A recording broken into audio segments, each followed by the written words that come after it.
Queridos ouvintes, na gravação de hoje, gostaria de falar com vocês sobre um tema: salvo ou enganado? Este tema será composta por duas partes. Uma parte é uma revelação que o Senhor me deu e que vou contar para vocês logo no início. Depois, gostaria de falar sobre um texto de Mateus, capítulo 7, versículos 15 a 27. Mas primeiro, deixe-me começar com a revelação. Há algum tempo, o Senhor me mostrou uma revelação, uma visão que foi muito chocante para mim.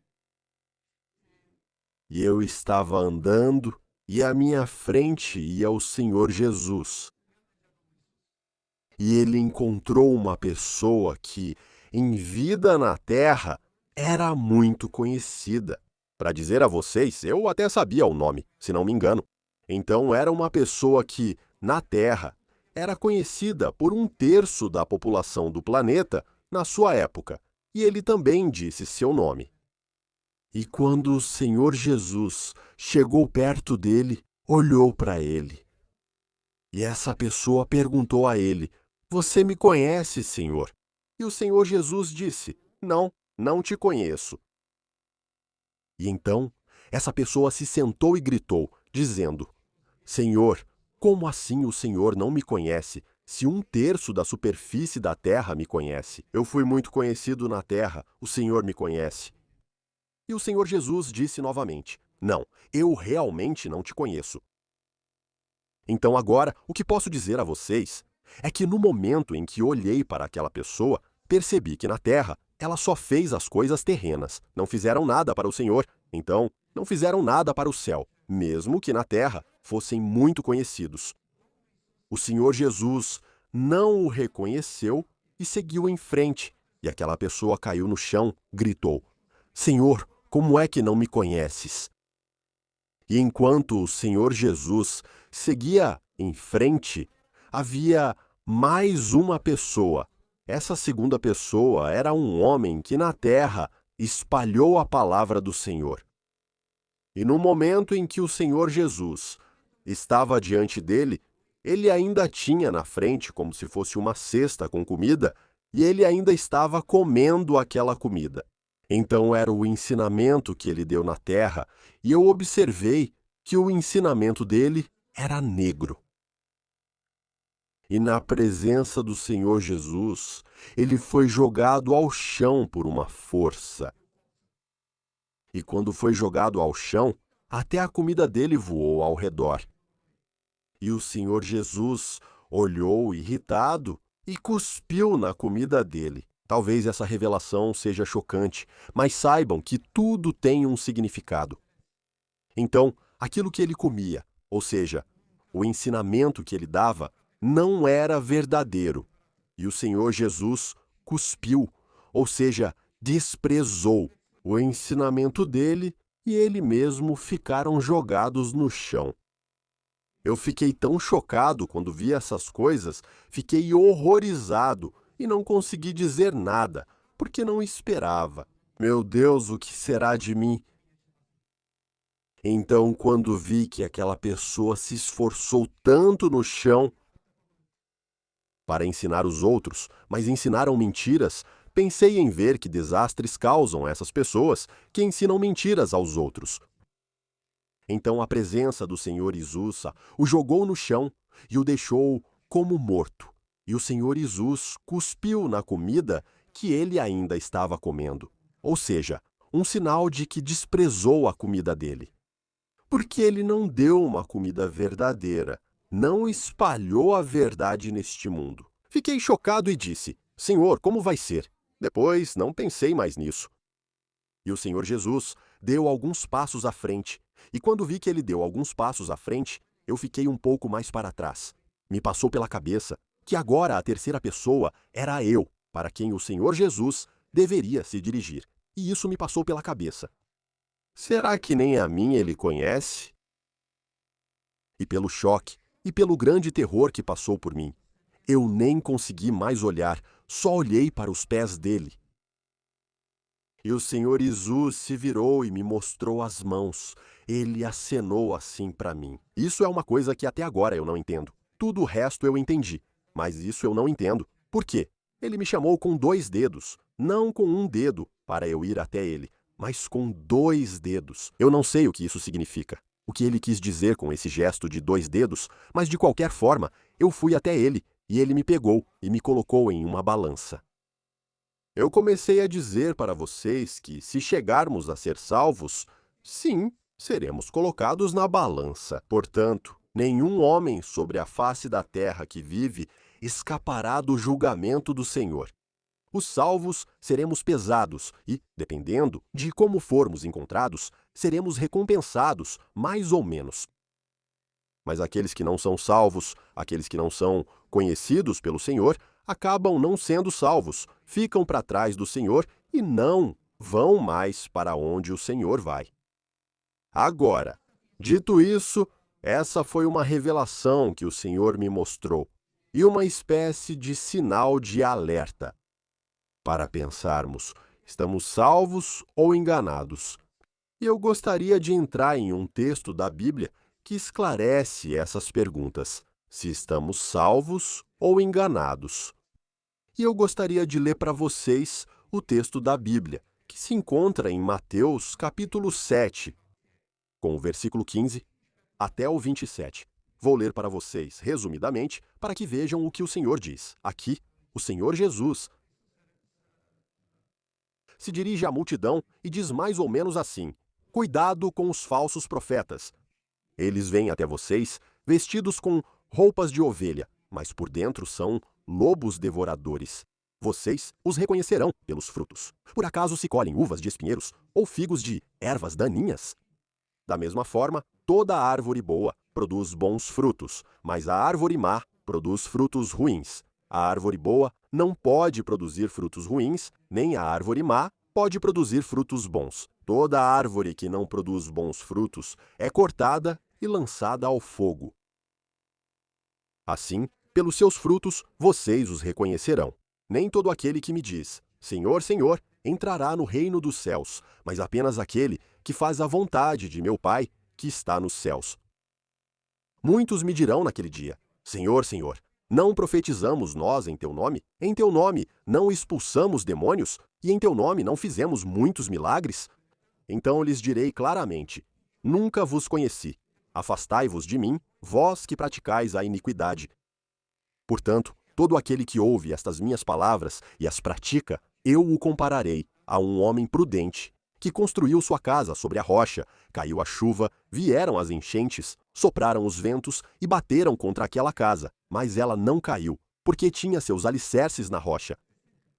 Mas todo aquele que ouve estas minhas palavras e não as pratica, será comparado a um homem insensato, que construiu sua casa sobre a areia. Caiu a chuva, vieram as enchentes, sopraram os ventos e bateram contra aquela casa, e ela caiu, e grande foi a sua queda.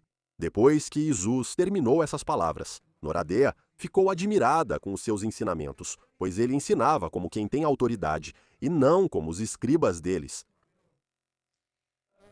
Eu não vou falar muito sobre esse teste, mas vou abordar alguns pontos que o texto explica. E a primeira pergunta, para entendermos, será que esse relato é dirigido apenas aos profetas ou a todos que ouviam essa mensagem? E se olharmos com atenção no versículo 15, como diz, cuidado com os falsos profetas. Então, os profetas estão na terceira pessoa, certo? A segunda pessoa são Jesus e os outros, cuidado com os falsos profetas. Então é dirigido às multidões, não é dirigido apenas aos profetas. Cuidado com os falsos profetas. E a pergunta é dirigido aos profetas como um aviso para não trabalharem com esses dons, porque podem ser tentados por Satanás. É isso que o Senhor Jesus quer nos ensinar? E vemos no versículo 15 que esse aviso é dirigido a todos os ouvintes. Jesus fala às multidões, não apenas aos profetas. Por que devemos nos guardar de todos os profetas ou apenas dos falsos? Aqui está muito claro esse relato de que devemos nos guardar dos falsos profetas, mas não diz para nos guardarmos de todos os profetas. Então, isso seria um erro. Não devemos nos guardar de todos os profetas, mas apenas daqueles que mentem. Como fazemos a diferença entre os bons profetas e os maus profetas? Alguns, pelos seus atos. Pelos seus atos, o falso profeta faz coisas más. O verdadeiro profeta faz boas ações. O verdadeiro profeta faz boas ações. E agora, o maior erro que eu observei vem do fato de que não entendemos quais são as ações de um profeta. E nós atribuímos as ações dele ao que a presença dele produz ou ao que acontece quando ele ora. Na verdade, se pensarmos na profecia, não é o profeta quem produz a profecia, mas Deus é quem a dá. Então, não é a ação do profeta. O profeta apenas transmite o que Deus disse, mas é Deus quem dá. Então, a ação do profeta não é a profecia em si. É um esforço humano de relatar o que ouviu. Isso é tudo o que o profeta faz. A cura não é quem ora pela cura que produz a cura. A cura é produto de Deus. É o esforço de Deus. A cura, ou a pequena parte que tem quem ora, é muito pequena em comparação com a própria cura. Então, a cura é produto de Deus e não daquele que cura. O feito é de Deus, Deus fez o feito. Nós apenas oramos. Ou aquele por meio de quem esse milagre de cura acontece, fez um esforço mínimo, orou, impôs as mãos, ungiu e assim por diante. Mas é Deus quem faz a obra, então o feito não é daquele que cura, e sim do Senhor. Dito isso, gostaria de continuar, para que possamos entender qual é a obra de um profeta. Agora vejam, ao receber um dom, a pessoa não recebe também o caráter. O caráter ela constrói sozinha. Portanto, o fato de recebermos dons de Deus é um bônus que você recebe ou não recebe. Mas o que você faz com o bônus que recebeu de Deus, isso é sua ação. É sua responsabilidade. O fato de recebermos dons ou de alguém ter recebido dons e ser profeta, isso não significa que ele não precise mais lutar contra a sua velha natureza. Isso não significa que ele recebeu um poder de santidade, de modo que não precise mais lutar contra a sua velha natureza. E ele precisa continuar lutando, ele precisa santificar sua vida, e ele precisa continuar andando, guiado pela sua nova natureza que Deus nos deu. Portanto, se nós, como profetas, ou aqueles que curam, ou aqueles que fazem milagres, se não lutarmos dia após dia para crucificar nossa velha natureza, vamos viver guiados por ela, e nossas ações serão más. E para dar um exemplo mais bíblico, e para que vocês entendam melhor, sem explicar muito, vamos olhar para o profeta Balaão. Se vocês lerem a Bíblia, vão descobrir que ele ouvia as palavras de Deus. Então, era um profeta. Ouvia as palavras de Deus e nós o vemos. Vamos olhar para as ações dele. O que ele fez? Ele foi até Balaque e ensinou Balaque o que fazer para prejudicar o povo de Deus, os filhos de Israel. E o que ele ensinou? Que colocassem suas mulheres ou filhas para dançar com os filhos de Israel, para tentá-los e fazê-los cair em adultério, porque assim eles não seriam mais amados por Deus e Deus os castigaria, se afastando deles. Então esses são os feitos de Balaão, essa é a ação dele agora. Pergunta: Balaão estava do lado de Deus? De jeito nenhum. Balaão, pelo que fez, lutou contra Deus. Balaão era guiado ou Balaão respeitou a lei de Deus? Amar o próximo como a si mesmo, amar a Deus. Com toda a sua força, com tudo o que ele era, nem de longe ele amou a Deus. Em que caso ele lutou contra Deus? Esse é o ato de Balaão. E pelo fato de ter feito essas coisas feias, O que aconteceu? Ele acabou se tornando um feiticeiro. Acabou se tornando um feiticeiro, não era mais profeta. Virou feiticeiro e morreu como feiticeiro por ter se oposto a Deus. Agora, se olharmos para o texto que li para vocês em Mateus, vemos o que diz no versículo 21, nem todo aquele que me diz, Senhor, Senhor, entrará no reino dos céus, mas sim aquele que faz a vontade do Pai. Então, como profeta, você pode errar assim como qualquer outra pessoa. Não fazer a vontade de Deus, se opor à vontade de Deus e andar guiado pela sua velha natureza. E então, você corre o risco de perder a sua salvação, de ser enganado, de acreditar que está indo bem com o seu Senhor e acabar sendo enganado. E se olharmos mais adiante,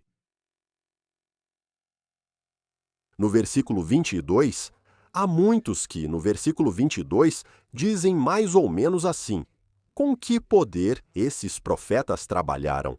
Não está claro que trabalharam com o poder do maligno? De jeito nenhum, Jesus não diz isso.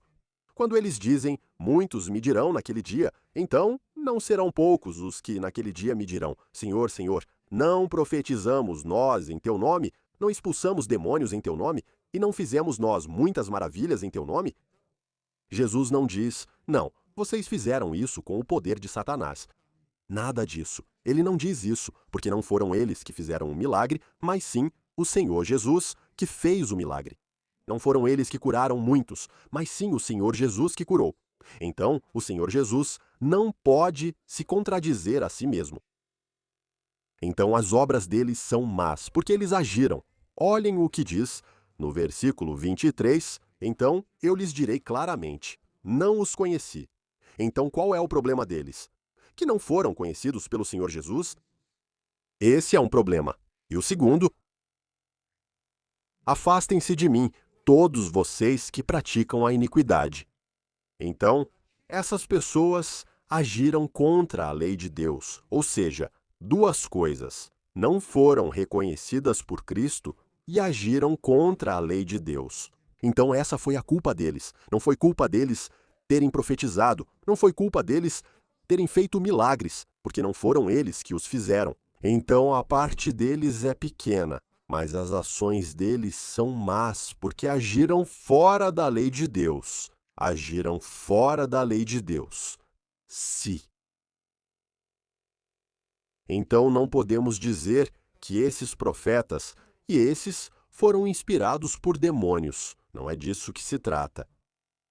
Agora, se eu usei duas expressões para me fazer entender ainda mais claramente, o que eu vejo aqui? Deus ou o Senhor Jesus? Ele não nos chama a atenção para evitarmos os profetas, para evitarmos os falsos profetas, e não nos alerta para não trabalharmos com os dons e para não nos tornarmos profetas. Isso não chama nossa atenção.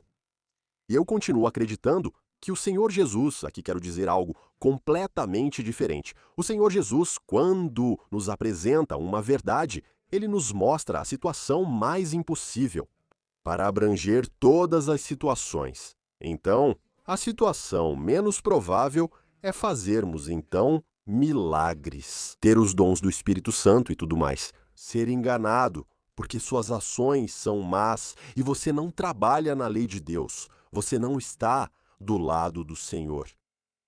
Então é isso. Este é um exemplo mais raro ou menos provável de acontecer, porque Jesus apresenta a verdade dessa forma, para que todos nós estejamos incluídos no que ele diz.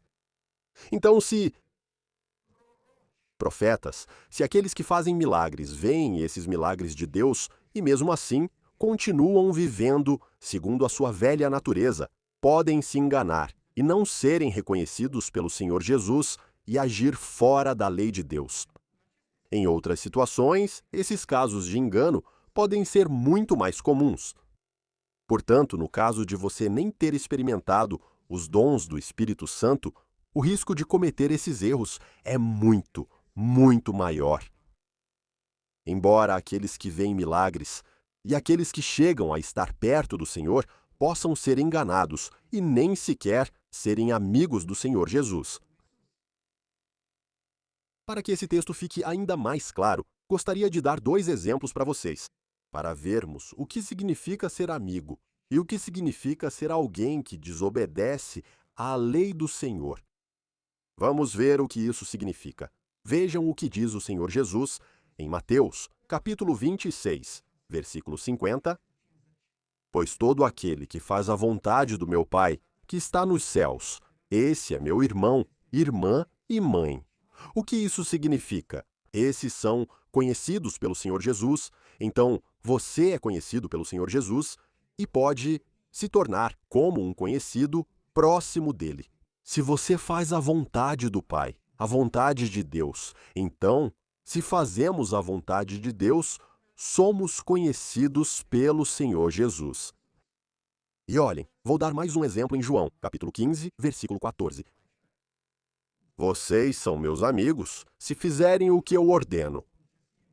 Então, ainda como amigo, você ainda é conhecido pelo Senhor Jesus, mas um estranho já não pode mais dizer que é conhecido por ele. Mas a mãe, o pai, o irmão, a irmã, o amigo são conhecidos por você. Então, da mesma forma, o Senhor Jesus usa esse exemplo, que nós devemos ser pelo menos conhecidos pelo Senhor Jesus para não sermos estranhos e nos tornarmos conhecidos pelo Senhor Jesus, se cumprirmos a vontade do Pai e do Senhor. Quero dar exemplos para mostrar quando fazemos a vontade do Pai e nos tornamos conhecidos pelo Senhor Jesus. Pensem, eu continuo dando exemplos dos profetas, porque esses podem fazer muito mal, mas isso não significa que devemos evitar nos tornar profetas para não cairmos no outro extremo. Existem alguns extremos que, pensem, um profeta que tem certa presença na igreja e certa autoridade entre os fiéis. Que desastres ele pode causar se deixar ser guiado pela sua velha natureza e manipular a igreja, levantando a igreja contra o pastor. Quanto mal ele pode causar na igreja? Cumpra a lei de Cristo ou a lei de Deus, ame a Deus. Quando ele faz essas coisas, eu digo a vocês, não é porque ele é guiado pela sua natureza antiga.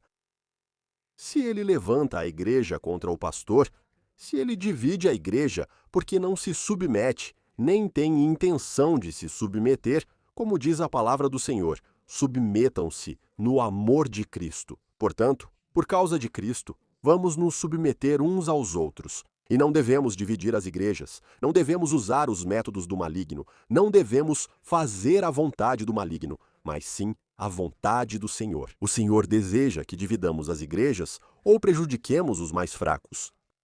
Se você olhar com atenção para qualquer divisão de igreja, os fracos caem.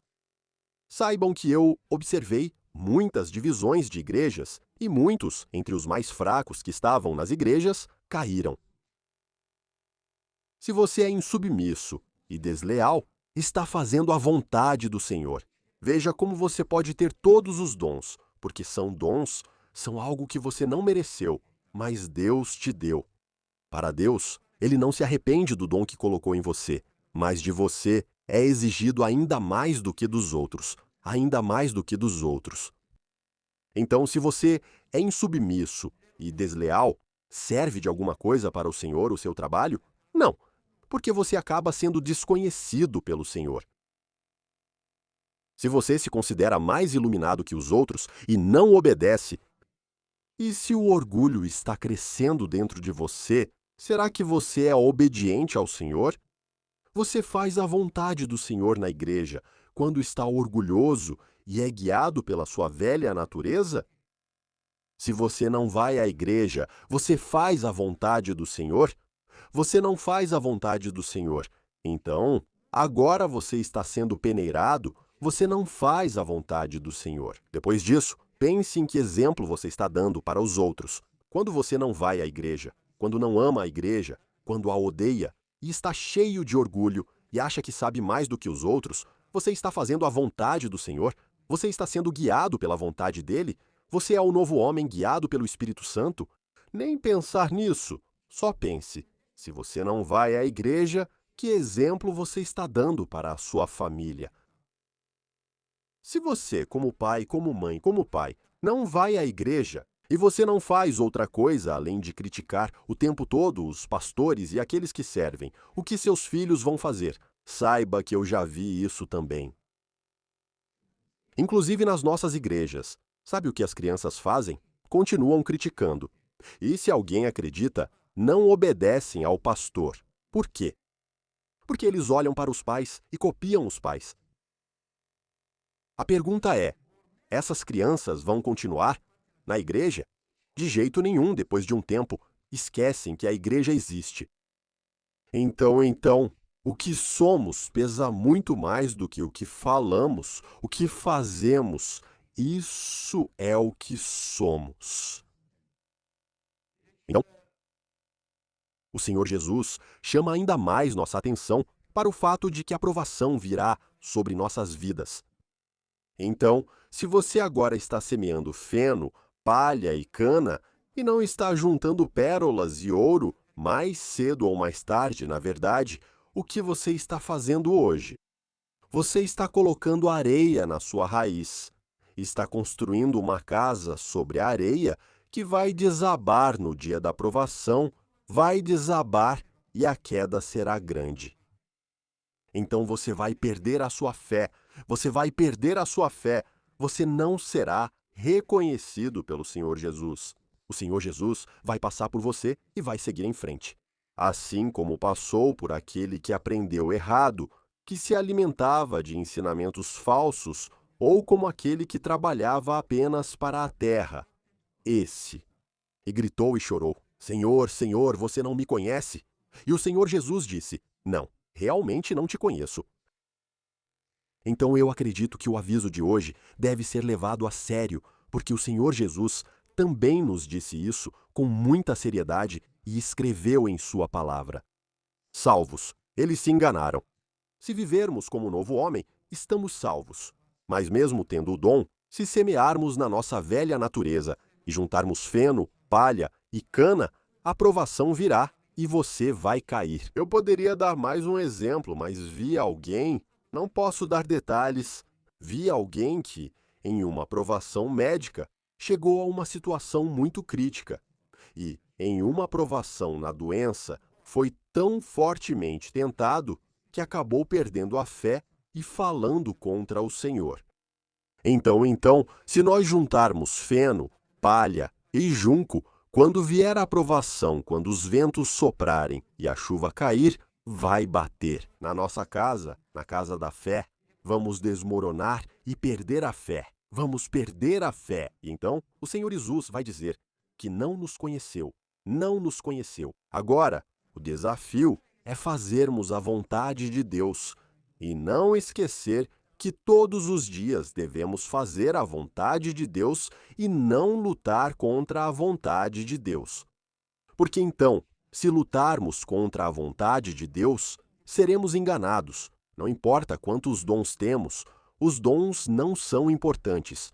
Os dons são algo que recebemos. O importante é o que fazemos, o que deixamos sair de nós, o homem novo ou o homem velho, a vontade do Senhor, ou trabalhamos contra a vontade de Deus. Eu agradeço a vocês por terem me ouvido e espero que tenham entendido esta mensagem, mesmo que seja uma mensagem bastante difícil. É uma mensagem bastante difícil. Mas espero que, com a ajuda do Senhor, vocês tenham entendido e que isso seja útil para vocês. Que o Senhor os abençoe em tudo o que fizerem. Amém.